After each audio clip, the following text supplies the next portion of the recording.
Hey, this is Gary Landgraf with Two Fat Guys in a Skillet.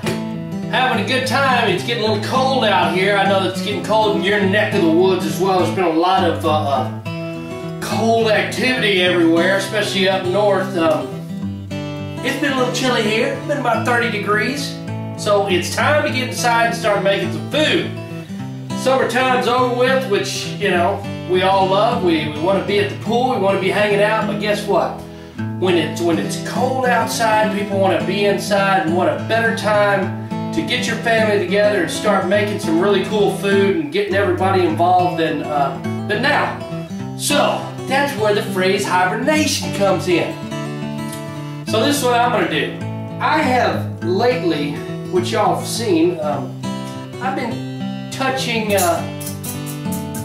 my hand at doing the old sweets. I love sweets. Everybody knows I love sweets. Everybody knows that I love sweets. So instead of just making the traditional, you know, cakes and pies, I've done it all now. If you guys could have seen everything that I was baking and making homemade this summer, it would have been, y'all would have just flipped out. Y'all would have thought that that's what I've opened as a bakery.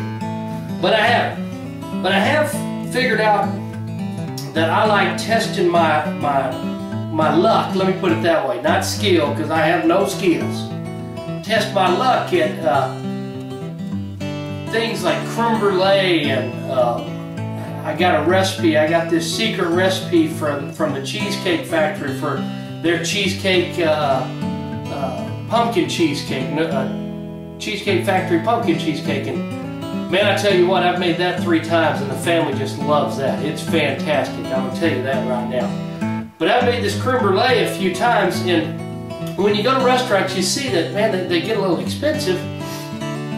And it's really not the stuff that they put in it, it's the time factor that it takes. They are awesome, I'm going to tell you this. I usually make a batch of them about once a month, put them in the refrigerator, and people eat off of them, you know, for a week, okay? But it's really easy to make. It's pretty simple.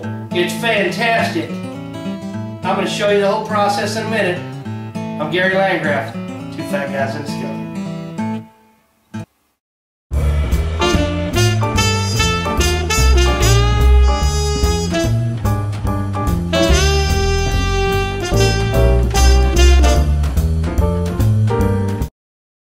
You want to put 3 cups of the heavy cream in here, put it on low heat, and let it keep going until it gets a little, you don't want to burn this, okay? So it's very, very sensitive.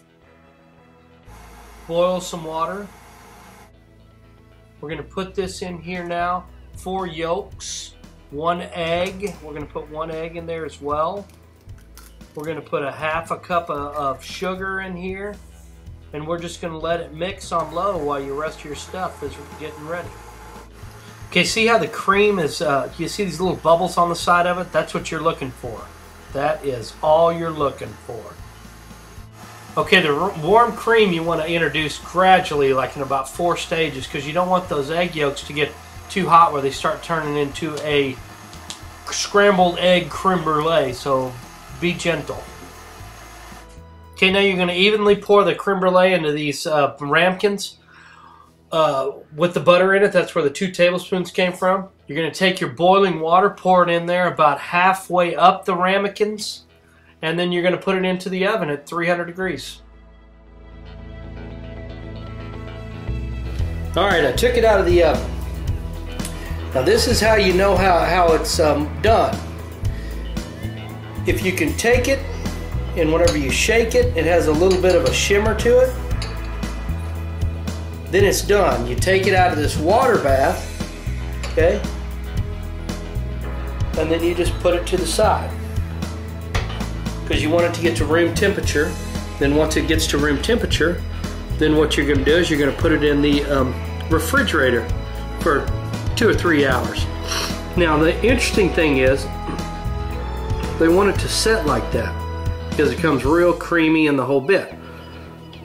But you always want to have it out a half hour early before you actually put your sugar on it and do the blowtorch, okay? To kind of scorch the sugar on top. That kind of gives it the the actual little bit of extra flavor.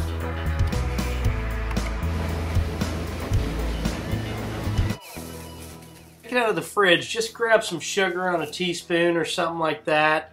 Put it on it, you know, shake it around a little bit till it's covered. Get your little torch out, put it about an inch or two away from it, and just scorch it, you know, until it's a little bit on the, you know, it's on the brown side. You might see a little smoke every once in a while. That's okay. It's no sweat.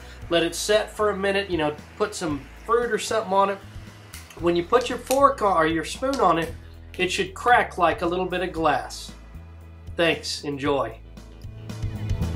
Well, I wanted to show you how easy it was to make creme brulee, and I'll tell you what, it's a little timely process, but it is fantastic. What you want to have is that little, which you seen just a second, that little pop of that sugar, and then you have your good looking creme brulee. I'm Gary Langgraf, Two Fat Guys in a Skillet. Happy eating.